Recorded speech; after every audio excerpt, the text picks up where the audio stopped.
አስመዘገበ።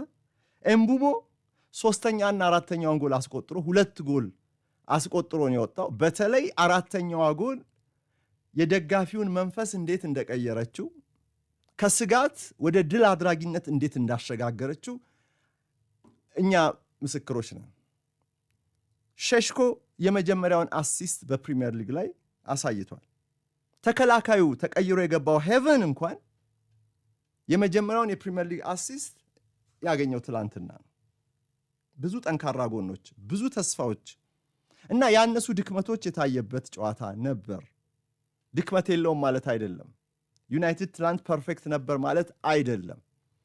ግን ዩናይትድ ከዛ ከሽንፈትና ከጥርጣሬ ወለል ላይ የተነሳው ያንን ሁሉ አዋራ አራግፎ የተነሳው ቅርብ ጊዜ ስለሆነ በዚህ ወደ ተከታታይ አሸናፊነት መስመር ለመሻገር በሚሄድበት ጊዜ መውተርተሩ አይቀርም። በአንድ ጊዜ ሙሉ ድክመቱን እንደ አሮጌ ልብስ አውልቆ መጣል አይችልም። ከድክመቱ ጋር ነው እዛው እያረመ እየተማረ እየጠነከረ እዛው ውድድር ላይ እየተሰራ የሚሄድ።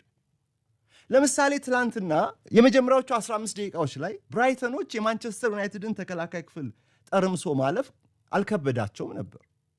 ከዛ በኋላ ግን ዩናይትዶች በዚህ ዳርዱ የተማሩ በዚሁ በ15 ደቂቃ እንደ ጎል አልተቆጠረባቸውም። ግን ተከላካያቸው በቀላሉ ሊጣስ እንደሚችል በብራይተን ትንታግ ልጆች ይሄ ስለታየ ቀዳዳዎችን መድፈን እንዳለባቸው ስለተረዱ ወዲያውኑ እርምጃዎችን ወስዷል። ይሄ ነገር እየቀዘቀዘ እየቀነሰ መጣ።